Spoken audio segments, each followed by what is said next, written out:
ክርስቲያኖች ምናልባት የሰማዕትነት ዘመን መጥቶ ከሆነ እንግዲያው ስለ ክብር ያርግልን። እንዴት እንጎዳዳለን፣ እንዴት እንጠላላለን፣ እንዴት እንገፋፋለን፣ እንዴት እንናናቃለን፣ እንዴት እንገዳደላለን። ተው ንቁባቸው። ፖለቲከኞችም አይናችሁ ይብራ። ክርስቶስ ያከበረውን ሰውነት እያዋረደው እኮ ነው ወገኖቼ። እኔና እናንተ በሚበልጠው ነው አንድ የሆነው። ሕዝብ ከሌሌቱን ትመሩታላችሁ። ሕዝብ ከጨከነ ቆይቶ እናንተን መብላቱ ይቀራ። የሚበልጠው አንድ ካደረገን ወገኖቼ የሚያንሰው እንዴት ለያየ? እግዚአብሔር አንድ ያደረገውን ጨክነው ሲለዩት ምንኛ ከባድ ነው። እኔ የሚገርመኝ ቤተክርስቲያን የአንድ ሰፈር ቤተክርስቲያን ናት ይሏታል። እኔን የሚገርመኝ ያችን መንግስተ ሰማያትን የየትኛው ሰፈር፣ የየትኛው ብሔር፣ የየትኛው ክልል ያደርጓት ይሆን? አንዳንዶች ለዚህ የሚሰጡ ካሉ ለስርየት ይሁን። ኢትዮጵያንም በክርስቲያኖች ደም ስርየት ሊያደርግላት ከወደደ እንግዲያውስ እሱ ፈቃዱ ይሁንልን። የምንማርበት የትምህርታችን ርዕስ ክርስቶስ ተከፍሏል እንዴ? ወይንም ክርስቶስ ተከፍሏልን? የሐዋርያው የቅዱስ ጳውሎስ መልእክት ወደ ቆሮንቶስ ሰዎች ምዕራፍ 1 ቁጥር 13 ላይ ታገኙታላችሁ። በቆሮንቶስ ቤተክርስቲያን የነበሩ ማህበረ ምዕመናን አንዳንዶቹ እኔ ጳውሎስ ነኝ ማለት ጀመሩ። ደግሞ ሌሎቹ ተነሱላችሁና አይ እኔ ጳውሎስ አይደለሁም እኛ የአጵሎስ ነን አሉ። ሌላ አገልጋይ፣ ሌላ ረድ ጠሩ። ደግሞ ሶስተኛ መጡላችሁ። እኛ የጳውሎስም አይደለንም፣ እኛ የአጵሎስም አይደለንም፣ ኧረ እኛ የኬፋ ነን፣ የጴጥሮስ ነን የሚሉ መጡላችሁ። ለሶስት ተከፈሉላችሁ። ደግሞ በዚህ ቢበቃ ጥሩ ነበር። ደግሞ አራተኞች መጡላችሁ። እኛ የጳውሎስም አይደለንም፣ እኛ የአጵሎስም አይደለንም፣ እኛ የኬፋም አይደለንም፣ ኧረ እኛ የኢየሱስ ነን የሚሉ መጡላችሁ። ቤተ ክርስቲያኒቱ ስትታወክ ቅዱስ ጳውሎስ ሰማና ይህንን መልእክት ላከላቸው።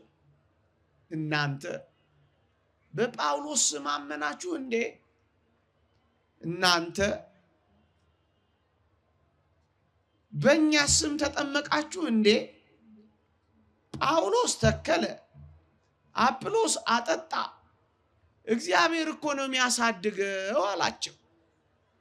እናም የዚች የምዕራፍ 1 ምዕላ ምክሩን ትምህርቱን ርዕሱን ምን አለ? ክርስቶስ ተከፍሏል እንዴ አላቸው። ወገን ወገን ሲያበጁ፣ ቡድን ቡድን ሲሰሩ ቢመለከታቸው ጊዜ እኔ ገሌ ነኝ፣ እኔ ገሌ ነኝ፣ እኔ ገሌ ነኝ ካላችሁማ አንዱን ክርስቶስን ከፍላችሁታል አላቸው። ኦርቶዶክሳውያን እስኪ ወደ ቀራንዮ ጥቂት ልውሰዳችሁ። ክብር ይግባውና ስሙ ከፍ ከፍ ይበልና መድኃኒታችን በመስቀል ላይ እንዴት እንደተሰቀለ ላስታውሳችሁ። ይኸውላችሁ እንደ መጥምቀ መለኮት ቅዱስ ዮሐንስ አንገቱን አልተቆረጠም ክርስቶስ ሲሞት። እንደ ነቢዩ እንደ ኢሳይያስ በመጋዝ አልተሰነጠቀም። እንደ ሁለቱ ወንበዴዎች ጭኖቹን አልተሰበረም። የኛ ጌታ ሲሞት አካሉን አልከፈለም፣ ሰውነቱን አልቆረጠም፣ አጥንቱን አልፈለጠም። አካሉን አንድ አድርጎ ለምን የሞተ ይመስላችኋል ኦርቶዶክሳውያን?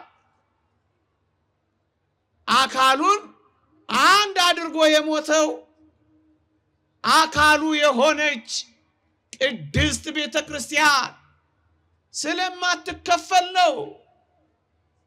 የአካሉ ያለ መከፈል ትዕምርቱ ምልክቱ እኔና እናንተ ክርስቲያኖች ኦርቶዶክሳውያን በምን ስለማንከፈል እኮ ነው። እንኳን አካሉ ክርስቲያኖች የክርስቶስ ቀሚሱ እንኳን እንዳልተከፈለች አላያችሁም? ወንጌል ሲያድግ አብራው የምታድግ እንጂ የሚቀያይራት አልነበረችም። ወጥ ነበረች፣ አንዲት ነበረች። ቀሚሱ አይሁድና ሮማውያን ምን አሉ መሰላችሁ? ቀሚሱን ዕጣ ተጣጥለን እንውሰዳት እንጂ አንክፈላት አሉ። ምን ማለት መሰላችሁ?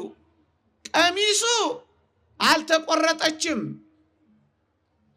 ቀሚሱ አልተሰነጠቀችም፣ ቀሚሱ አልተከፋፈለችም። ለምን መሰላችሁ? ቀሚሱማ እኔና እናንተ ነና። ዮሐንስ አፈወርቅ ሊቁ አልባሲሁ ለክርስቶስ ምእመናን እሙንቱ ይላል። ቀሚሶቹማ ክርስቲያኖች ናቸው። ቀሚሱ ያልተከፈለችው እኔና እናንተ ስለማንከፋፈል ነው ወገኖቼ። ቀሚሱ ያልተሰነጠቀችው እኛ ስለማንሰነጠቅ ነው። ቀሚሱ እንኳ ያልተከፈለችው እኛ ስለማንከፋፈል ነው። የዮሴፍን ቀሚስ አስታውሷት። የዮሴፍ ቀሚስ ብዙ ህብር ነበራት ይላሉ ሊቃውንት። ብዙ ህብር ያላት፣ ብዙ ቀለም ያላት፣ ብዙ ቋንቋ ያላት፣ ብዙ ባህል ያላት የክርስቶስ ቀሚስማ ይህቺ ቤተክርስቲያን እኮ ናት። ቀሚሱ እንዳልተከፈለች ክርስቶስ የማይከፈልባት ቤተክርስቲያን የማትከፈልባት አንዲት የክርስቶስ ቤተክርስቲያን እኮ ናት። በዚህ ዘመን ጨክነው ሮማውያን ያላደረጉትን አይሁድ ያልሰሩትን የክርስቶስን ቀሚስ ቤተክርስቲያንን ሊከፍሏት ይሆን? በክርስቶስ ላይ መነሳት አይሆን ይሆን? ወገኖቼ ክርስቶስ ከነገድም ከቋንቋም ከወገንም ዋጅተሃልና ክብር ይገባሃል ነው የሚለው። ክርስትና ያልጠራው ቋንቋ የለም። ክርስትና የገፋው ነገድ የለም። ክርስትና ያባረረው ወገን የለም። ቀኝ እጁን ዘረጋና ይላል ቅዱስ አትናቴዎስ፣ ቀደምት ሕዝብን አይሁድን ጠራቸው አለ። ግራ እጁን ዘረጋና አዲስ መጪዎቹን አሕዛብን አቀፈ ይላል። ማንን ገፋች ይቺ ቤተክርስቲያን? የትኛውን ቋንቋ ባረረች ይቺ ቤተክርስቲያን? የትኛውን ወገን? አሁን እዚህኛ ምን እንሁን? እኔን አውቃችሁኝ አልጠራችሁኝ። ከሰሜን ይምጣ ከደቡብ፣ ከምዕራብ ይምጣ ከምስራቅ፣ ሰው ይሁን ይጠመቅ ይቁረብ እንጂ ልዩነት እኮ የለም። አይሁዳዊ ወይም ግሪካዊ፣ ጨዋ ወይ የለም እኮ ነው የሚለው። እዩ ክርስቲያኖች፣ በዚህ ዘመን ሰይጣን የሚሰራው ክርስቶስ የሰራውን እያፈረሰው ነው። ክርስቶስ አንድ ያደረገውን ዓለም እየከፋፈለው እኮ ነው። ይገባችሁ ይሆን? ክርስቶስ ያከበረውን ሰውነት እያዋረደው እኮ ነው። ወገኖቼ እኔና እናንተ በሚበልጠው ነው አንድ የሆነው። የክርስቶስ ፍቅር ቋንቋ ያልገደበው፣ የክርስቶስ ፍቅር ባህል ያልገደበው ነበረ። የኛ ፍቅር ቋንቋ እኮ አይገድበው፣ ባህል እኮ አያስረው። የሚበልጠው አንድ ካደረገን ወገኖቼ የሚያንሰው እንዴት ለያየን? እግዚአብሔር አንድ ያደረገውን ጨክነው ሲለዩት ምንኛ ከባድ ነው። እግዚአብሔር አንድ ያደረገውን ሰው አይለየው የሚለው ቃል ለጋብቻ ብቻ የሚጠቀስ ይመስላችኋል? በስጋው መቆረስ በደሙ መፍሰስ አንድ አድርጎና እግዚአብሔር አንድ ያደረገውን አክቲቪስት ይለየዋል? እግዚአብሔር ስጋውን የቆረሰበትን ደሙን ያፈሰሰበትን ፖለቲከኛ ይንደዋል? ተው፣ ቀለሙ ሌላ ነው። አልገባቸው፣ ለጊዜው ይመስላቸዋል እንጂ ፍጻሜው ክርስትናን ከምድረ ገጽ ማጥፋት ነው። ክርስትናን ከምድረ ገጽ ማጥፋት አንዱ መንገድ ደግሞ መከፋፈል ነው። ወገኖቼ ቅዱስ ጳውሎስን ምሳሌ አድርጌ ላቅርብላችሁ። ቅዱስ ጳውሎስ እጅግ የሚገርም ሕይወት አለው። ምን ይላል መሰላችሁ? ስለ ዘር ንጽሕናው ሲናገር በስምንተኛው ቀን የተገረዝኩ ይላል አብርሃማዊ ነኝ አለ። ይሄ ብቻ አልበቃውም። ምን አለ? ይቀጥልና እስራኤላዊ ነኝ አለ። በያዕቆብ በእስራኤል እስራኤላዊ የተባልኩ ነኝ አለ። ሁለት ደግሞ ይቀጥላል። ምን ይላል? በኢቦር ዕብራዊ የተባልኩ ነኝ አለ። ሶስተኛው ከከበረ ወገን ከብንያም ወገን የምጠራ ነኝ አለ። የዘር ንጽሕናውን ተመልከቱት። አብርሃማዊ፣ እስራኤላዊ፣ ብንያማዊ ዘሬ እንዲህ ነው አለ።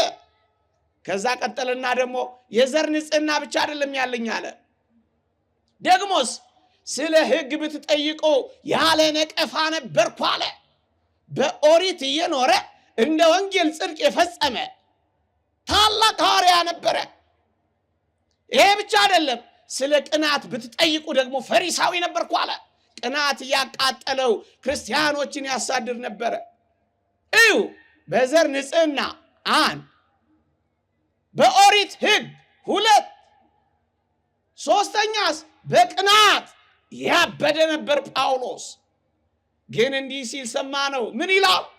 አዎን በእውነት ስለሚበልጠው ስለ ክርስቶስ እውቀት ነገር ሁሉ ጉዳት እንዲሆን ቆጥራለሁ አለ።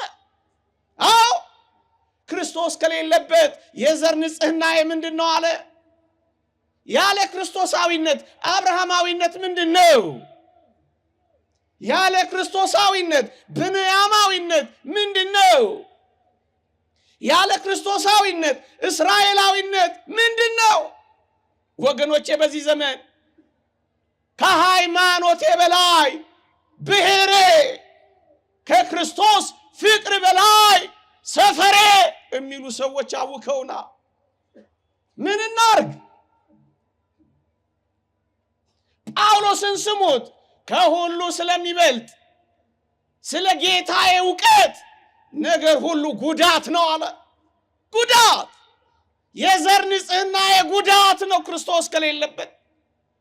የኦሪት ጽድቄ ወንጌል ከሌለበት ጉዳት ነው። ቅናቴ የእግዚአብሔር ፍቅር ከሌለበት ጉዳት ነው።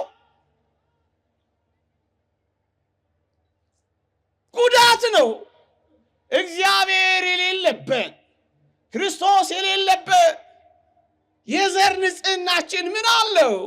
ወገኖቼ ክርስቶስን የሰቀሉት ለምን እንደሆነ አልገባቸውም። አይሁዳውያን ወጋችንን ይሽርብናል፣ ባህላችንን ያበላሽብናል፣ አንድነታችንን ይሸረሽርብናል፣ በሮማውያን ያስጠቃናል፣ ዘራችንን ያበላሽብናል ብለው እኮ ነው የሰቀሉት። ይህችንም ቤተክርስቲያናው መስቀል ላይ አወጧት። እመኑኝ መስቀል ላይ ናት። ዮሐንስ አፈወርቅ ሊቁ እንዳለው ክርስቶስ አንድ መስቀል ላይ ወጣ፣ ከዛ ወረደ፣ ተቀበረ። ቤተክርስቲያንን ግን መስቀል ላይ ተዋት። መስቀል ላይ ያለች ቤተክርስቲያን ናት ምናምናት። ቅምጥልነት አይሆንላትም። የክርስቶስ ስቃይ ይበዛባታል። ምን ይደንቃል? ከመከራው ጋር ከፍ እንላለን፣ ስቃዩ እንቀበላለን። መከራው ክብራችን ነው። ምክንያቱም የክርስቶስ ቤተክርስቲያን ናት ያለችን። መስቀል ላይ ናት። በገጠመኝ ይህቺ ቤተክርስቲያን የማን ናት? በገጠመኝ በአማርኛ ቋንቋ በግዕዝ ቋንቋ ብትናገር ሌላ ቋንቋ እኮ ጠልታ አይደለም። በኢየሩሳሌም በይሁዳ በሰማርያ እስከ ምድር ዳርቻ እኮ የተጓዘች ናት።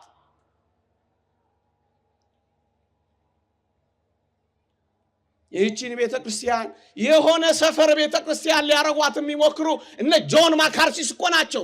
አስተማሪዎች እኮ የውጭ ሰዎች እኮ ናቸው። ቀጥቅጧት የሚሉት እኮ የውጭ ሰዎች እኮ ናቸው። አፍርሷት የሚሏቸው እኮ እነ ሳሙኤል ሃንቲንግተን እኮ ናቸው።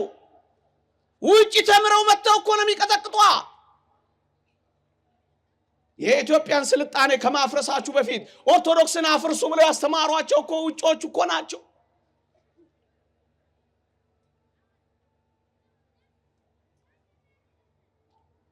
ምን ማለት ይቻላል? የየትኛውም ሰፈር፣ የየትኛውም ብሔር፣ የየትኛውም መንደር አይደለችም እቺ ቤተክርስቲያን። የክርስቶስና የክርስቶሳውያን ናት። ሰፈር የማይቆጠርባት፣ ብሔር የማይለይባት፣ የሁሉ ናት። ሁሉን የሰበሰበች መርከብ፣ የኢዮጴ ራእይ፣ የጴጥሮስ መጋረጃ፣ የሚበሉትንም የማይበሉትንም ይዛ ከሰማይ የወረደች ይህቺማ ይህቺ ቤተክርስቲያን እኮ ነች። እኔ የሚገርመኝ ይህቺ ቤተክርስቲያን የአንድ ሰፈር ቤተክርስቲያን ናት ይሏታል። እኔን የሚገርመኝ ያቺን መንግስተ ሰማያትን የየትኛው ሰፈር፣ የየትኛው ብሔር፣ የየትኛው ክልል ያደርጓት ይሆን? በሏ ክልል ስንት ያደርጓት ይሆን? ይኸውላችሁ ዓለምን በታትኗታል ሴጣን። አሁን የቀረው ኢትዮጵያን የያዘች ምሰሶ ለርዕዮተ ዓለማቸው ማትመቻቸው ስንጥቃት ሳይሆን አንድነት የምትሰብክ፣ አዎ መገፋፋትን ሳይሆን መተቃቀፍን የምትሰብክ፣ መለያየትን ሳይሆን ሰፍታ ያዘች እሷን ይጠሏታል። ለርዕዮተ ዓለማቸው አትመችም። ለዚህ ነው መስቀል ላይ የሚያውሏት። አይናችሁ ይብራ። እስከ ዕልቀተ ዓለም ትግሉ ይቀጥላል። ግን በጽናት እንቆም።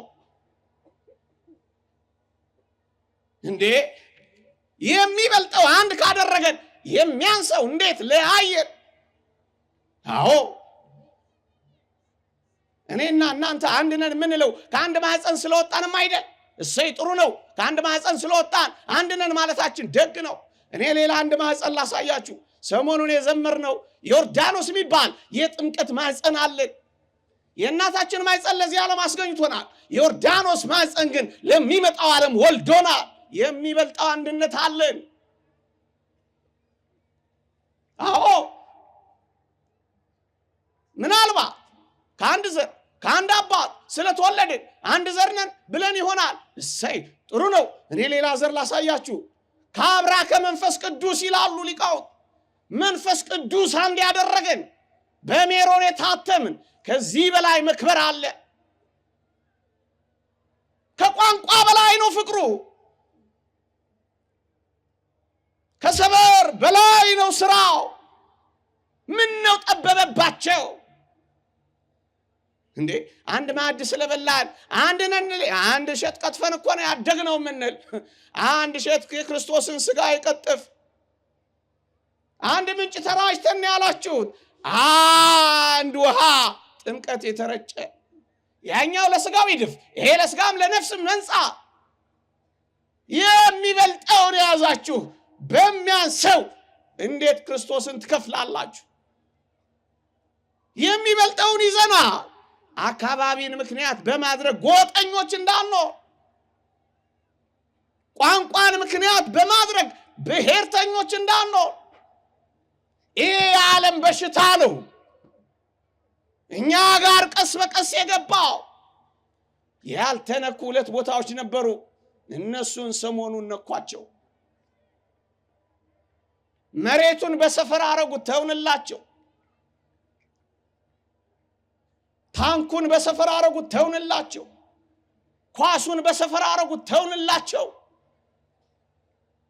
ትዳርና ቤተክርስቲያናችን፣ ቤተሰብና ቤተክርስቲያናችን ብቻ ነበር የቀሩት። እነሱንም መነቅነቅ ይዘዋል። ዝም ትላላችሁ፣ አታለቅሱ፣ ምን ላታደርሱ፣ ካልጋችሁ አትወርዱ።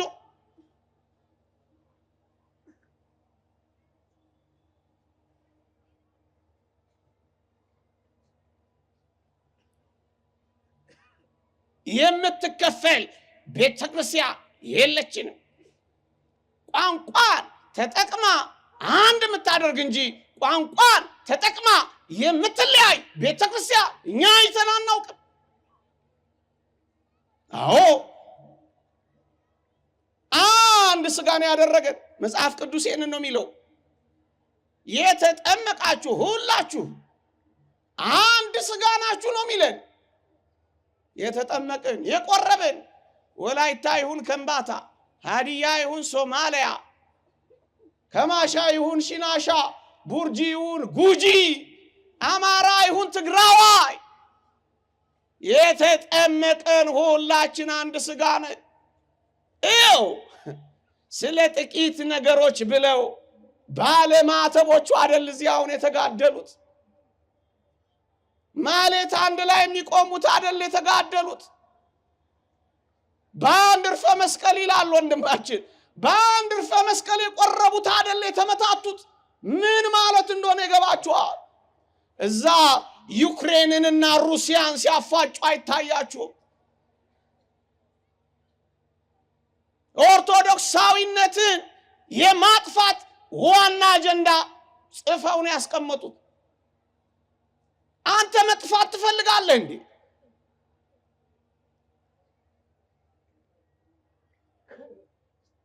አይችሏትም ነው እኮ የሚለው። ይህይልዋ ይጨርሱ ዝናራቸውን፣ ይጠቀሙ ስልጣናቸውን፣ ይሸከሙ መሳሪያቸውን፣ ይጠምዝዙ እጃቸውን፣ ያንበርክኳቸው፣ ግን አሸንፏቸው። አይችሏቸውም፣ አይችሏትም። ስታሊን እንዳለው እኮ ነው። ሩሳውያንን ጨፈጨፋቸው፣ ጨፈጨፋቸው፣ ጨፈጨፋቸው። አላልቃሉት። ምን አላቸው? እናንተም አታልቁም፣ እኛም መግደል ሰለቸን አላቸው።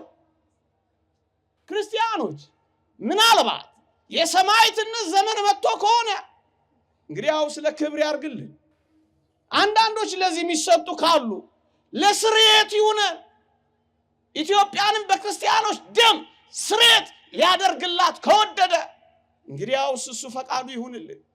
ጨፍጭፈው ጨፍጭፈው ጨፍጭፈው ይሄው በፓርላማ በቤተ መንግስቷ የምስለ ፍቅር ወልዳ ስዕል ነው ሩሲያ ውስጥ አሁን የጎላው። የሉም ተብለው ነበር ኖሩ፣ አለቁ ሲባሉ በዙ፣ ቀበርናቸው ሲሏቸው ተነሱ። ስራ ስሩ፣ አትፎክሩ። አንድ ሥጋ ነና ዋልቦ ጸሊያ ሥጋው ይላል። ስጋውን ከቶ ሊጠላ የሚችል ማን ነው ይላል። ስጋውን እንዴት ይጠላ? አማራ ይሁን ትግራዋይ እንዴት ትጠላላለህ? አንተ ክርስቲያን፣ አንተ ሰማያዊ ነህ፣ አንተ መንፈሳዊ ነህ፣ አንድ ስጋ ነህ። አሸናፊና ተሸናፊ፣ ሰባሪና ተሰባሪ እያሉ የሚያወሩት ሌሎች ናቸው እንድንጋደል የሚፈልጉት።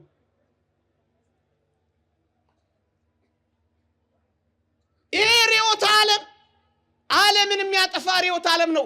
እግዚአብሔርን የማታውቅ የዓለማውያን ሐሳብ ዓለምን እያጠፋች ነው። እግዚአብሔርን የምታውቅ የኦርቶዶክሳዊነት ሐሳብ ዓለምን እንድታድን ክርስቲያኖች ሁኑ ወገኖቼ። ክርስቲያን መሆን ብቻ፣ ኦርቶዶክሳዊ መሆን ብቻ።